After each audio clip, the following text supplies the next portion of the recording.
Sonar, sonar, sonar, sonar. El podcast del Archivo General de la Nación.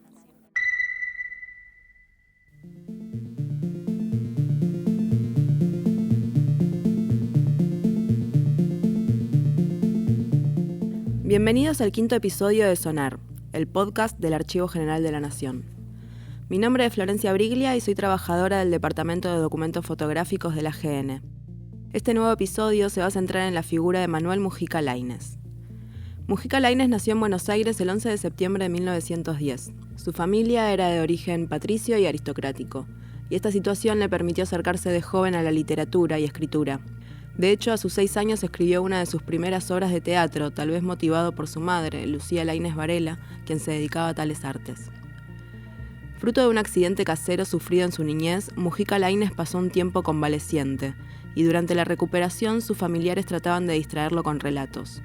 Este entretenimiento formó al futuro escritor, ya que algunas de las historias que le contaban tenían que ver con la historia del país, aquella que sus antepasados vivieron en primera persona.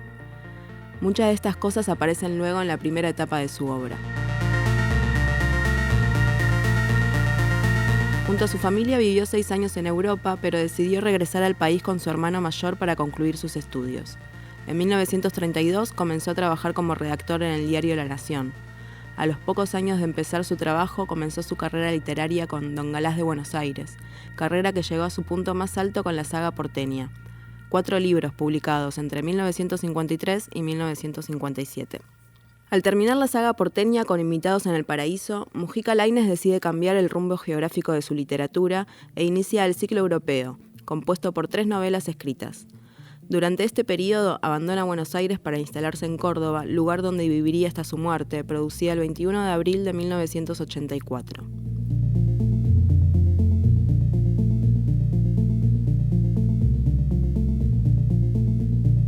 El 20 de agosto de 1962, Mujica Lainez se acercó a lo que antes era la División Gráfica y Sonora del Archivo General de la Nación, y ese día el escritor fue registrado auditivamente recitando el último capítulo de su novela Bon Marzo, de reciente salida para el momento de la grabación y que forma parte del mencionado ciclo europeo de obras escritas por él. Una noche regresaba yo al puerto con Giacomo Crispi y Antonello. Las naves fondeadas componían un espectáculo mágico, balanceándose suavemente con las farolas encendidas en sus mástiles. Desaparecía el mar bajo el entrecruzamiento de mascarones, de palos, de cordajes, de velas, bajo el parpadeo de los fuegos que se confundían con la temblorosa luminaria estelar, de modo que era imposible medir dónde empezaba y dónde terminaba el firmamento nocturno. Había allí 300 bajeles, todos encendidos, todos vibrantes como aves inmensas, del Papa, de España, de Venecia, de Nápoles, de Saboya, de Génova, de Sicilia, de Malta. Casi 80.000 soldados se agolpaban en la dársena, en las tabernas y en los figones, en los lupanares y en las calles que resonaban con el estrépito. Se topaba con ellos doquier, y no disimulaban su inquietud, reñían por cualquier futeza, pese a las severas prohibiciones, a los duros castigos. Más o menos donde se encuentra hoy la estatua de Don Juan de Austria, frente a la iglesia normanda de la Annunziata dei Catalani, caímos sobre una pandilla de genoveses beodos, enzarzados en una disputa incoherente con varios sicilianos. El duque de Naxos quiso intervenir y separarlos. Nunca lo hicieran. Los contendientes, frenéticos por efecto del vino, no reconocieron nuestra calidad. Ni tiempo nos dejaron de declarar quiénes éramos. Se nos arrojaron encima, repentinamente solidarios y desentendidos de la querella inicial.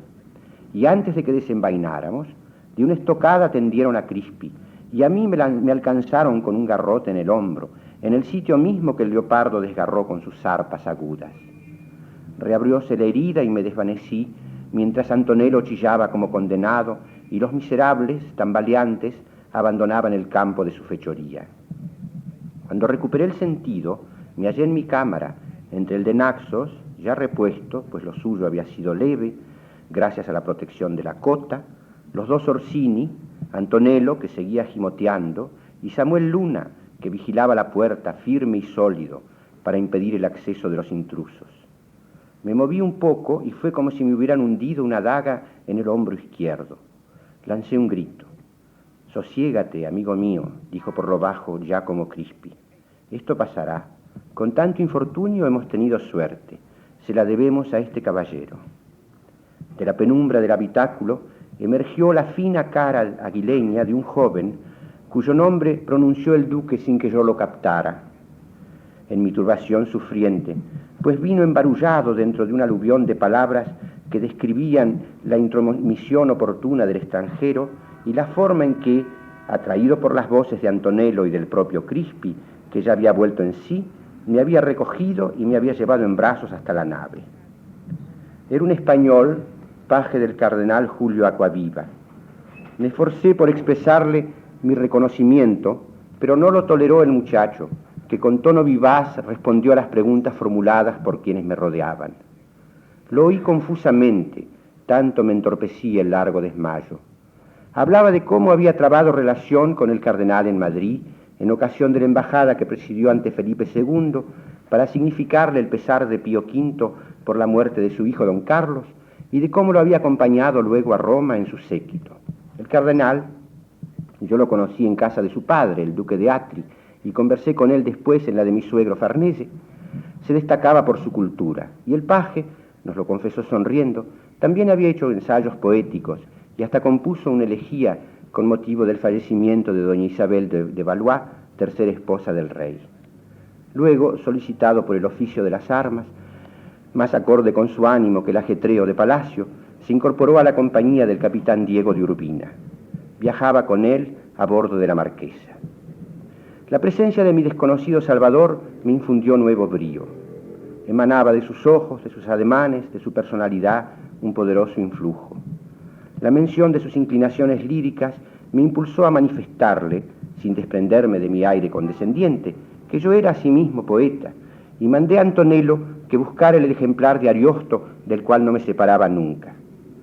Lo entregué al paje de Acquaviva y le pedí que lo conservara en recuerdo de mi gratitud. Él lo tomó con respeto y algo dijo de cuánto admiraba al Orlando Furioso.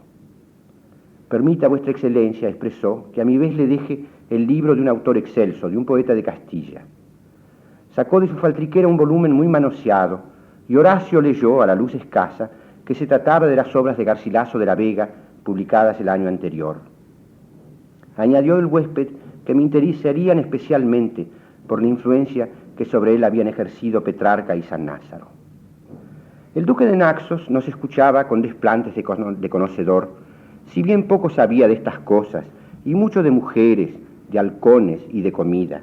Y yo, aunque mi juicio no era muy claro, tampoco quise pasar por lego en el asunto, y le contesté que ya en Bolonia, hacía 40 años, durante las fiestas de la coronación de Carlos V, había tenido mentas de la hermosura de las églogas de Garcilaso, quien estaba allí entre los muchachos más próximos a la majestad cesárea. Garcilaso ha sido, añadió el joven, poeta y guerrero, como su excelencia. Murió en Francia en el asedio de una fortaleza. Lo destrozaron bajo una piedra enorme. Cayó al foso. Tenía 33 años.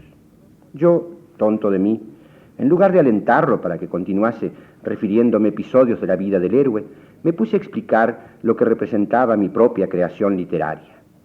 Me refería a Bomarzo, mi poema inexistente, definitivamente descartado, como si en realidad lo hubiese escrito. Él me atendía con solicitud cortés. He guardado en la mente su imagen nítida, la frente alta, los ojos negros bajo las cejas de preciso dibujo, los pómulos modelados, la nariz fuerte y sensible, las sonrisas que lo esclarecían, los dedos largos que acariciaban las tapas del Ariosto. Entró el médico de Marcantonio Colonna para cambiarme los vendajes. Salieron todos, menos Antonello, que ufano de su responsabilidad, se quedó para presentar al físico los lienzos limpios y la escudilla, pero torcía la cara, rehuyendo la visión de los paños ensangrentados. Antes de que se fuese, pedí al paje del cardenal Acquaviva que tornase a visitarme. Prometió hacerlo, pero al día siguiente no apareció por la Capitana, y al otro, 8 de septiembre, se efectuó en Mesina la revista general de la flota. Ya no lo vi nunca más y concluí por olvidarlo. Siglos más tarde he pensado infinitas veces en él, con desesperación. Durante el resto del viaje leí los poemas de Garcilaso. Solo entonces noté en la segunda página del ejemplar la firma de quien me lo diera. Estaba trazada en 2 líneas, unidas por el diseño de la rúbrica, y en ella se apretaba un nombre que jamás había oído de labio alguno: Miguel de Cervantes Saavedra. Ah, si yo hubiera sabido, si hubiera adivinado. Pero ni siquiera pude enterarme de la edición del Quijote, para la cual faltaban 34 años todavía. Ni de nada, ni de nada.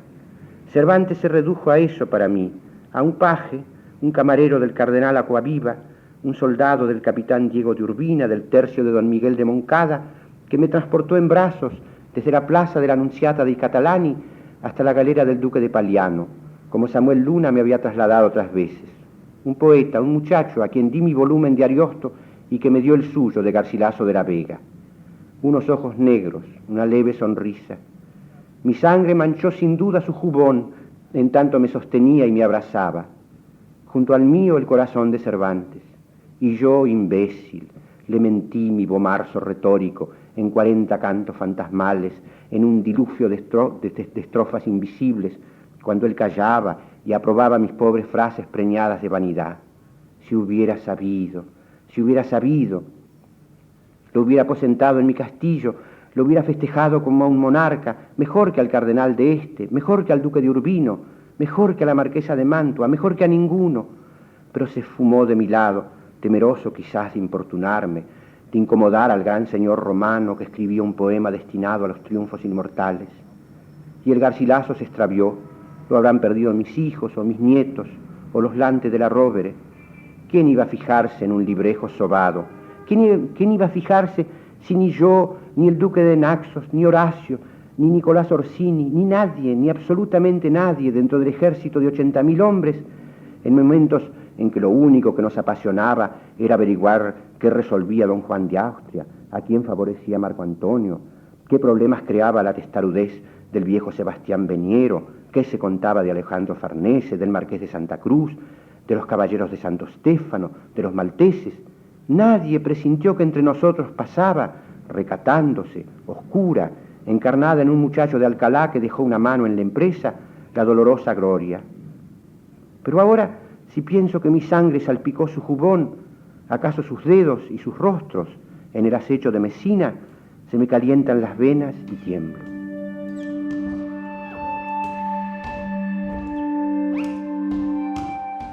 Manuel Mujica Laínez tal vez sea uno de esos secretos a descubrir dentro de la literatura argentina. Un escritor que supo mezclar como pocos el realismo mágico con el contexto de nuestra propia cultura. Quienes quieran conocer más sobre el acervo sonoro del Archivo General de la Nación, los y las invitamos a visitar la nueva plataforma que se lanzó con motivo del Bicentenario. agnbicentenario.mininterior.gov.ar. Nos escuchamos la próxima semana.